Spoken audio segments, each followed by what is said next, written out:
നമസ്കാരം. ധനുസ് P S ടിപ്സിലേക്ക് എല്ലാവർക്കും സ്വാഗതം. 10th പ്രിലിംസിലെ സിലബസ് പ്രകാരമുള്ള ഫിസിക്കൽ സയൻസ് ഭാഗത്തു നിന്നും ഭൗതികശാസ്ത്ര ഭാഗത്തു നിന്നുമുള്ള താപവും ഊഷ്മാവും അതിനെ ബേസ് ചെയ്തിട്ടുള്ള ക്ലാസ് ആണെന്നുള്ളത്. പ്രീവിയസ് ക്വസ്റ്റ്യൻസും അതേപോലെ തന്നെ താപവും ഊഷ്മാവും വരാവുന്ന സാധ്യതയുള്ള എല്ലാ ചോദ്യങ്ങളും അടങ്ങിയൊരു കണ്ടൻറ്റാണുള്ളത്. അപ്പോൾ നമുക്ക് നോക്കാം എന്തൊക്കെയാണ് നോട്ട്സ് ഇവിടെ ഉള്ളത്, പഠിക്കാനുള്ളത് നോക്കാം. താപത്തെക്കുറിച്ചുള്ള പഠനം എന്താണ്? തെർമോഡൈനാമിക്സ്. താപത്തെക്കുറിച്ചുള്ള പഠനം അറിയപ്പെടുന്ന പേരാണ് തെർമോഡൈനാമിക്സ്. താപം ഒരു ഊർജമാണെന്നറിയാമല്ലോ, അല്ലേ? താപം ഒരു ഊർജമാണെന്നറിയാം. താപം ഒരു ഊർജമാണെന്ന് കണ്ടെത്തിയ ശാസ്ത്രജ്ഞൻ ആരാണ്? താപം ഒരു ഊർജമാണെന്ന് കണ്ടെത്തിയ ശാസ്ത്രജ്ഞൻ ആരാണ് അദ്ദേഹം? ജെയിംസ് പ്രെസ്കോട്ട് ജൂളാണ് താപം ഒരു ഊർജമാണെന്ന് കണ്ടെത്തിയ ശാസ്ത്രജ്ഞൻ. ഓക്കെ, ഫസ്റ്റ് ചോദ്യം, താപത്തെക്കുറിച്ചുള്ള പഠനം എന്താണ്? തെർമോഡൈനാമിക്സ്. താപത്തെക്കുറിച്ചുള്ള പഠനം എന്താണ്? തെർമോഡൈനാമിക്സ്. താപം ഒരു ഊർജമാണെന്ന് കണ്ടെത്തിയ ശാസ്ത്രജ്ഞൻ ആരാണ്? ജെയിംസ് പ്രെസ്കോട്ട് ജൂളാണ്. ഓക്കെ, നെക്സ്റ്റ് വൺ, താപം അളക്കുന്ന യൂണിറ്റുകൾ ഏതെല്ലാം?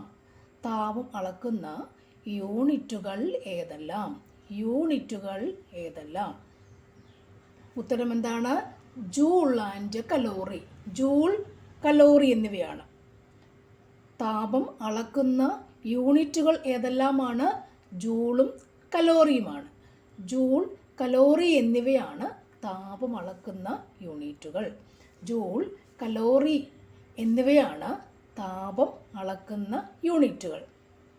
അങ്ങനെയാണെങ്കിൽ ഒരു കലോറി എന്ന് പറയുന്നത് എത്രയാണ്?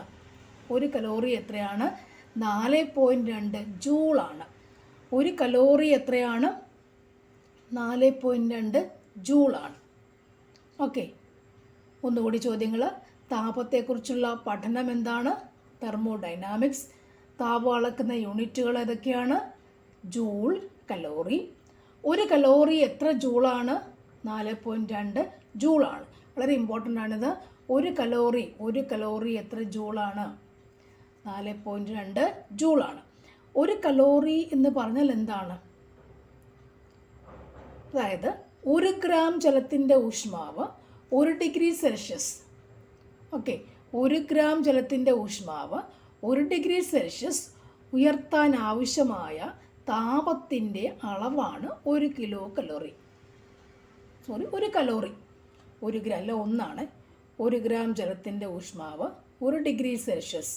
1 ഗ്രാം ജലത്തിൻ്റെ ഊഷ്മാവ് 1 ഡിഗ്രി സെൽഷ്യസ് ഉയർത്താൻ ആവശ്യമായ താപത്തിൻ്റെ അളവാണ് 1 കലോറി. ആ 1 കലോറി എത്ര ജൂളാണ്? 4.2 ജൂളാണ്. ഓക്കെ, താപത്തെക്കുറിച്ചുള്ള പഠനം തെർമോഡൈനാമിക്സ്. താപം അളക്കുന്ന യൂണിറ്റുകൾ ജൂൾ, കലോറി, അല്ലേ? താപം ഊർജമാണെന്ന് കണ്ടെത്തിയതാരാണ്? James Prescott Joule. ഓക്കെ അല്ലേ? 1 കലോറി എത്ര ജൂളാണ്? 4.2 ജൂളാണ്. അടുത്തത്, ഒരു വസ്തുവിൻ്റെ താപത്തെ സൂചിപ്പിക്കുന്ന അളവ് ഏതാണ്? താപനിലയാണ്. താപനില. ഒരു വസ്തുവിൻ്റെ താപത്തെ സൂചിപ്പിക്കുന്ന അളവ് എന്താണ്? താപനിലയാണ്. താപനിലയുടെ SI യൂണിറ്റ് എന്താണ്? കെൽവിൻ. താപനിലയുടെ SI യൂണിറ്റ് എന്താണ്? കെൽവിൻ. അത്യധികം താഴ്ന്ന ഊഷ്മാവിനെ കുറിച്ചുള്ള പഠനം ഏത് പേരിൽ അറിയപ്പെടുന്നു? അത്യധികം താഴ്ന്ന ഊഷ്മാവിനെ കുറിച്ചുള്ള പഠനം ഏത് പേരിൽ അറിയപ്പെടുന്നു? ക്രയോജെനിക്സ്. അത്യധികം താഴ്ന്ന ഊഷ്മാവിനെ കുറിച്ചുള്ള പഠനം ഏത് പേരിൽ അറിയപ്പെടുന്നു? ക്രയോജെനിക്സ്. അത്യധികം താഴ്ന്ന ഊഷ്മാവിനെ കുറിച്ചുള്ള പഠനമാണെന്ത്? ക്രയോജനിക്സ്. അങ്ങനെയാണെങ്കിൽ ഒരു വസ്തുവിലെ തന്മാത്രകളുടെ ഗതികോർജം വർദ്ധിക്കുമ്പോൾ വസ്തുവിൻ്റെ താപനില വർദ്ധിക്കുവാണോ കൂടുവാണോ കുറയുകയാണോ ചെയ്യുക? വർദ്ധിക്കുകയാണ് ചെയ്യുക. ഒരു വസ്തുവിലെ തന്മാത്രകളുടെ ഗതികോർജം വർദ്ധിക്കുമ്പോൾ വസ്തുവിൻ്റെ താപനില വർദ്ധിക്കുന്നു. അപ്പോൾ താപനില കുറയുമ്പോൾ തന്മാത്രകളുടെ ഗതികോർജം കുറയുന്നു. താപനില കുറയുമ്പോൾ തന്മാത്രകളുടെ ഗതികോർജം കുറയുന്നു. ഓക്കെ, അടുത്ത പോയിന്റ്.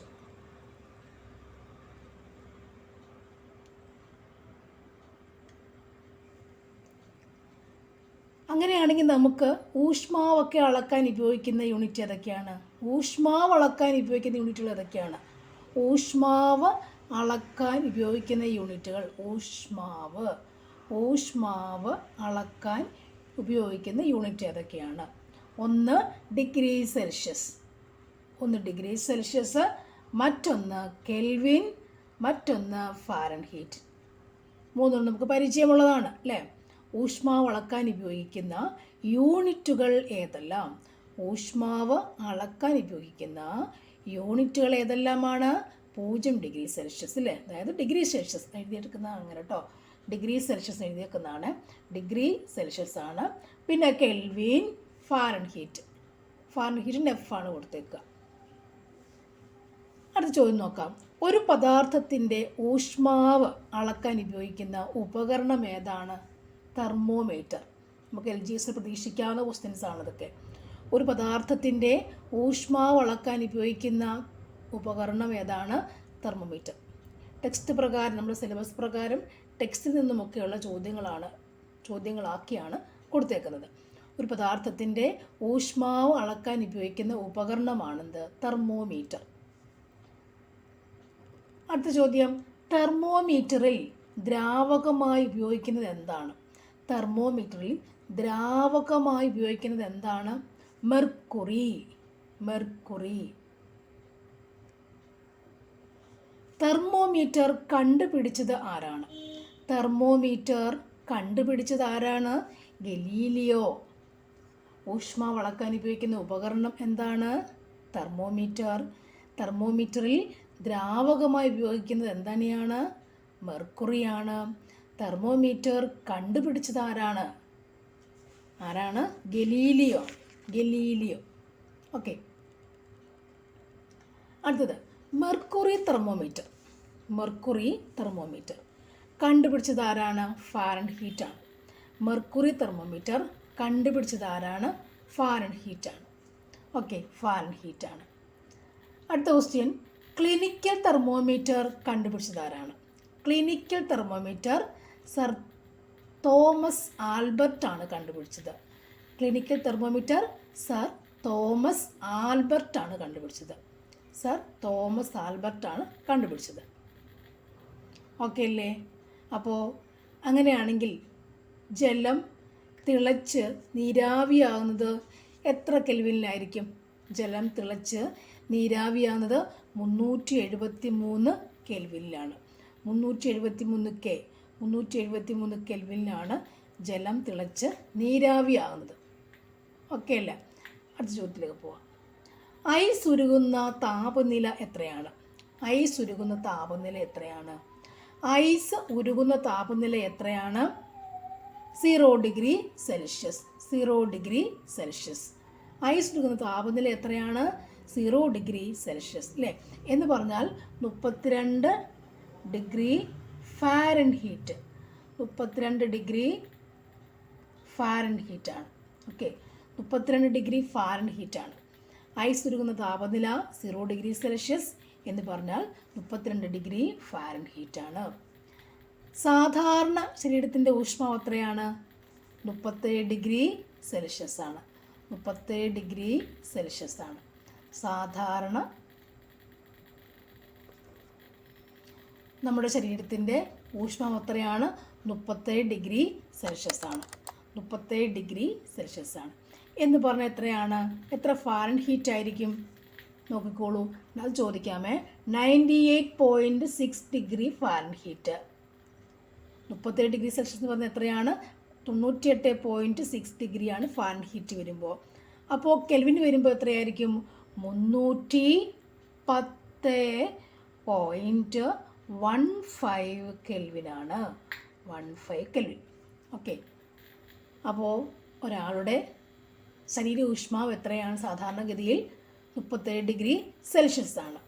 അത് ഫാരൻഹീറ്റിലേക്ക് ആക്കുമ്പോഴോ 98.6 ഡിഗ്രി ഫാരൻഹീറ്റ് ആണ്. പിന്നെ കെൽവിനിലേക്ക് ആക്കുമ്പോൾ 310.15 കെൽവിനാണ് വരിക. ഓക്കെ. അപ്പോൾ നമ്മുടെ ജലം അല്ലേ, ജലം ഐസാകുന്ന താപനില എത്രയാണ്? 0 ഡിഗ്രി സെൽഷ്യസ് ആണ് അല്ലേ. ജലം തിളയ്ക്കുന്ന അറിയാമല്ലോ. തിളയ്ക്കുന്ന താപനില എത്രയാണ്? ജലം 100 ഡിഗ്രി സെൽഷ്യസ്. അത് ഫാരൻഹീറ്റിലാക്കുമ്പോൾ എത്ര വരുന്നുണ്ട്? 100 ഡിഗ്രി സെൽഷ്യസ്. ഫാരൻഹീറ്റിലാക്കുമ്പോൾ എത്രയാവുന്നു? എത്രയാണാവുക? 212 ഡിഗ്രി ഫാരൻഹീറ്റ്. 100 ഡിഗ്രി സെൽഷ്യസ് എന്നത് 100 ഡിഗ്രി സെൽഷ്യസ് എന്നത് 212 ഡിഗ്രി ഫാരൻഹീറ്റ് ആകുന്നു. ഓക്കെ. നെക്സ്റ്റ്, ഏറ്റവും കൂടുതൽ താപം ആഗിരണം ചെയ്യുന്ന നിറം ഏതാണ്? ഏറ്റവും കൂടുതൽ താപം ആഗിരണം ചെയ്യുന്ന നിറം ഏതാണ്? കറുപ്പ് നിറം. ഏത് നിറമാണ്? കറുപ്പ് നിറമാണ്. അടുത്ത ചോദ്യം, ഏറ്റവും കുറച്ച് താപം ആഗിരണം ചെയ്യുന്ന നിറം ഏതാണ്? ഏറ്റവും കുറച്ച് താപം ആഗിരണം ചെയ്യുന്ന നിറം ഏതാണ്? വെള്ളയാണ്. അതിന് മുമ്പ് നമുക്കൊരു ചോദ്യമുണ്ട്. നമ്മുടെ സെൽഷ്യസ് സ്കെയിൽ എപ്പോഴും ചോദിക്കുന്നൊരു ചോദ്യമാണ്. എന്ത്? സെൽഷ്യസ് സ്കെയിൽ അല്ലേ. സെൽഷ്യസ് സ്കെയിലും കെൽവിൻ സ്കെയിലിനെ പറ്റിയും കുറച്ച് പോയിന്റുകളുള്ളത്. സെൽഷ്യസ് സ്കെയിൽ എന്ന് പറയുമ്പോൾ അല്ലേ, നെഗറ്റീവ് താപനില രേഖപ്പെടുത്താത്ത ഒരു സ്കെയിൽ ഏതാണ്? ഈ മൂന്നെണ്ണത്തിൽ സെൽഷ്യസ് സ്കെയിലുണ്ട് അല്ലേ, ഡിഗ്രി സെൽഷ്യസ് ഉണ്ട്, അതുപോലെ കെൽവിനുണ്ട്, ഫാരൻഹീറ്റുമുണ്ട്, പഠിച്ചു കഴിഞ്ഞു. അതിൽ നെഗറ്റീവ് താപനില കാണിക്കാത്ത, നെഗറ്റീവ് താപനില രേഖപ്പെടുത്താത്ത ഒരു സ്കെയിലാണ് ഏത്? Kelvin scale. കെൽവിൻ സ്കെയിലിൽ നെഗറ്റീവ് താപനില ഇല്ല അല്ലേ. പിന്നെ എന്തിനെ അടിസ്ഥാനമാക്കിയാണ് ഇത് വന്നേക്കുന്നത്? കെൽവിൻ സ്കെയില് വാതകങ്ങളുടെ താപീയ വികാസത്തെ അടിസ്ഥാനമാക്കുന്ന സ്കെയിലാണെന്ത്? Kelvin scale. വാതകങ്ങളുടെ താപീയ വികാസത്തെ അടിസ്ഥാനമാക്കിയ സ്കെയിലാണ് ഏത്? കെൽവിൻ സ്കെയിൽ എന്ന് പറയുന്നത്. ഓക്കെ. അങ്ങനെയാണെങ്കിൽ സെൽഷ്യസ് സ്കെയിൽ കണ്ടുപിടിച്ചതാരാണ്? സെൽഷ്യസ് സ്കെയിൽ കണ്ടുപിടിച്ചതാരാണ്? സെൽഷ്യസ് സ്കെയിൽ ആൻഡേഴ്സ് സെൽഷ്യസ് കേട്ടോ. ആൻഡേഴ്സ് സെൽഷ്യസ് ആണ്. സെൽഷ്യസ് സ്കെയിൽ കണ്ടുപിടിച്ചതാരാണ്? ആൻഡേഴ്സ് സെൽഷ്യസ് ആണ്. ഓക്കെ. നമുക്ക് വേറൊരു ചോദ്യം എപ്പോഴും ബേസ് ചോദിക്കാറുണ്ട്. സെൻറ്റിഗ്രേഡും അല്ലേ, സെൽഷ്യസ് ഗ്രേഡ് എന്നുണ്ടല്ലോ, സെൻറ്റിഗ്രേഡും ഫാരൻഹീറ്റും ഒരേപോലെ ആകുന്ന താപനില ഏതാണ്? ആണ് -40 കേട്ടോ. -40. സെൻറ്റിഗ്രേഡും ഫാരൻഹീറ്റും ഒരേപോലെയാകുന്ന താപനില ഏതാണ്? -40ലാണ് ചോദിച്ചിട്ടുള്ള ചോദ്യമാണ്. സെൻറ്റിഗ്രേഡും ഫാരൻഹീറ്റും ഒരേപോലെ ആകുന്ന താപനില ഏതാണ്? -40ആണ്. അത്രയും കിട്ടിയല്ലോ. ഓക്കെ. അപ്പോൾ അടുത്ത നിറങ്ങളിലെക്കുറിച്ച് പോകാം നമുക്ക്. ഏറ്റവും കൂടുതൽ താപം ആഗിരണം ചെയ്യുന്ന നിറം ഏതാണ്? കറുപ്പ് നിറം. ഏറ്റവും കുറച്ച് താപം ആഗിരണം ചെയ്യുന്ന നിറം ഏതാണ്? വെള്ളയാണ്. ഇനി താപപ്രസരണം നടക്കുന്ന രീതികൾ ഏതെല്ലാമാണ്? താപം പ്രസരിക്കുക, ചൂട് പ്രസരിക്കുന്ന രീതി ഏതൊക്കെയാണ്? ഒന്ന് ചാലനം, മറ്റൊന്ന് ചാലനം അല്ലെങ്കിൽ കണ്ടക്ഷൻ, അടുത്തത് സംവഹനം, കൺവെക്ഷൻ, വികിരണം, റേഡിയേഷൻ. താപപ്രസരണം നടക്കുന്ന രീതികൾ ഏതെല്ലാമാണ്? ചാലനം, സംവഹനം, വികിരണം. ചാലനം അല്ലെങ്കിൽ കണ്ടക്ഷൻ, സംവഹനം അല്ലെങ്കിൽ കൺവെക്ഷൻ, വികിരണം അല്ലെങ്കിൽ റേഡിയേഷൻ അല്ലേ. ഓരോന്നിനെയും കുറിച്ച് നമുക്ക് പഠിക്കണം. അതായത് ചാലനം എന്ന് പറഞ്ഞാൽ എന്താണ്? ചാലനം എന്ന് പറഞ്ഞാൽ എന്താണ്? ഖരപദാർത്ഥങ്ങളിൽ താപം പ്രസരിക്കുന്ന രീതിയാണെന്ത്? ചാലനം. കട്ടിയുള്ളത് അല്ലേ, ഖരപദാർത്ഥങ്ങൾ, കട്ടിയുള്ള വസ്തുക്കൾ. ഖരപദാർത്ഥങ്ങളിൽ താപം പ്രസരിക്കുന്ന രീതിയാണെന്ത്? ചാലനമെന്ന് പറയുക. ചാലനമെന്ന് പറയുക. അങ്ങനെ ഈ ചാലനം വഴി താപം നന്നായി കടത്തിവിടുന്ന വസ്തുക്കൾക്ക് പറയുന്ന പേരെന്താണ്? ചാലനം വഴി നന്നായി താപം കടത്തിവിടുന്ന വസ്തുക്കൾക്ക് പറയുന്ന പേരാണ് സുചാലകങ്ങൾ. നല്ലത്, സുചാലകങ്ങൾ. ചാലനം വഴി നന്നായി താപം കടത്തിവിടുന്ന വസ്തുക്കൾക്ക് പറയുന്ന പേരാണ് സുചാലകങ്ങൾ. Good conductors. സുചാലകങ്ങൾ, ഗുഡ് കണ്ടക്ടേഴ്സ്. അവ ഏതാണ്? സുചാലകത്തിന് ഉദാഹരണം ആരാണ്? ലോഹങ്ങൾ. ചോദിക്കാം, സുചാലകത്തിന് ഉദാഹരണം ഏതാണ്? ലോഹങ്ങൾ. ലോഹങ്ങൾ. നെക്സ്റ്റ് ചോദ്യം.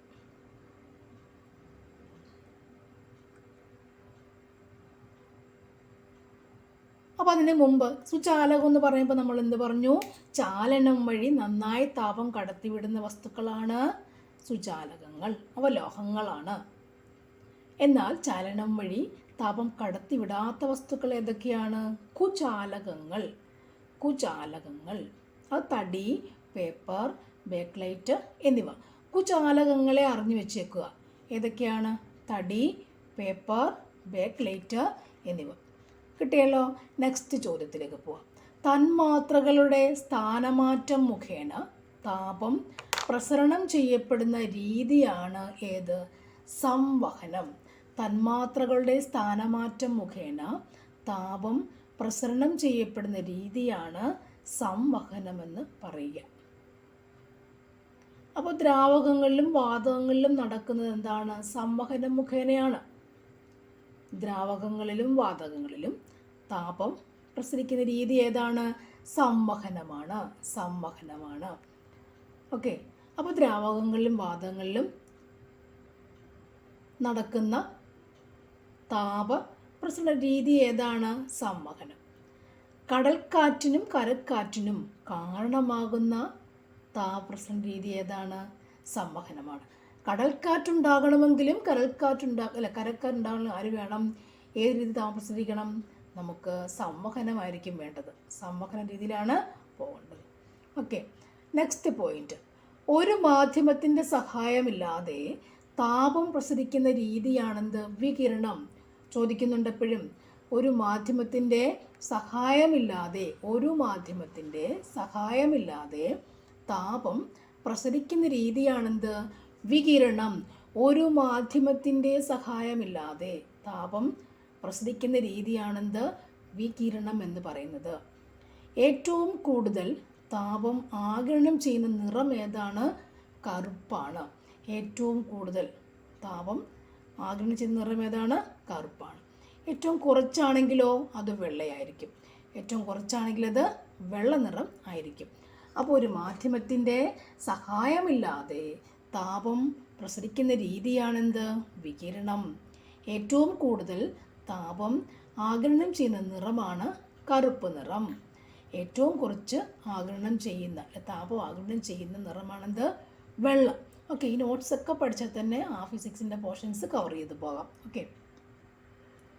ഇനി ചൂടാക്കുമ്പോൾ ഏറ്റവും കൂടുതൽ വികസിക്കുന്ന ആരാണ്? ഖരമാണോ, ദ്രാവകമാണോ, വാതകമാണോ? ഉത്തരം വാതകങ്ങൾ. ഓക്കെ. ജലത്തിന് ഏറ്റവും കുറഞ്ഞ വ്യാപ്തവും ഏറ്റവും കൂടിയ സാന്ദ്രതയുമുള്ള താപനിലയാണെന്ത്? 4 ഡിഗ്രി സെൽഷ്യസ്. ചോദ്യമുള്ളതാണ് LGSനൊക്കെ. ജലത്തിന് ഏറ്റവും കുറഞ്ഞ വ്യാപ്തവും ഏറ്റവും കൂടിയ സാന്ദ്രതയുള്ള താപനില. സാന്ദ്രതയുള്ളത് 4 ഡിഗ്രി സെൽഷ്യസിലാണ്. 4 ഡിഗ്രി സെൽഷ്യസിലാണ്. കൂടിയ സാന്ദ്രത 4 ഡിഗ്രി സെൽഷ്യസിലാണ്. അങ്ങനെയാണെങ്കിൽ 4 ഡിഗ്രി സെൽഷ്യസിൽ നിന്നും 0ലേക്ക് പോകുമ്പോൾ 4 ഡിഗ്രിയിൽ നിന്ന് 0ലേക്ക് പോകുമ്പോൾ തണുപ്പിക്കുക എന്ന് വെച്ചിട്ടു. അപ്പോൾ എന്താ സംഭവിക്കുക? ജലത്തിൻ്റെ വ്യാപ്തം കൂടുകയോ കുറയുമോ? ജലത്തിൻ്റെ വ്യാപ്തം കൂടുന്നു. 4 ഡിഗ്രിയിൽ നിന്ന് 0ലേക്ക് പോകുമ്പോൾ ജലത്തിൻ്റെ വ്യാപ്തോടെ കൂടുകയാണ് ചെയ്യുന്നത്. Next point. വിശിഷ്ട താപധാരിത ഏറ്റവും കൂടുതലുള്ള പദാർത്ഥം ഏതാണ്? ജലം. ഏറ്റവും കൂടിയ വിശിഷ്ട താപധാരിതയുള്ള മൂലകം ഏതാണ്? ഹൈഡ്രജൻ. പ്രഷർ കുക്കറിൽ ജലം തിളയ്ക്കുന്ന ഊഷ്മാവ് ഏതാണ്? 120 ഡിഗ്രി സെൽഷ്യസ്, 120 ആണ്. Okay, thank you for watching. വീണ്ടും നമുക്ക് കുറച്ച് പോയിൻറ്റ്സുകൾ, പഠിച്ച് തീരാത്ത പോയിൻറ്റ്സുകൾ നമുക്ക് വീണ്ടും ആഡ് ചെയ്യാം. Thank you for watching. വീണ്ടും കാണാം.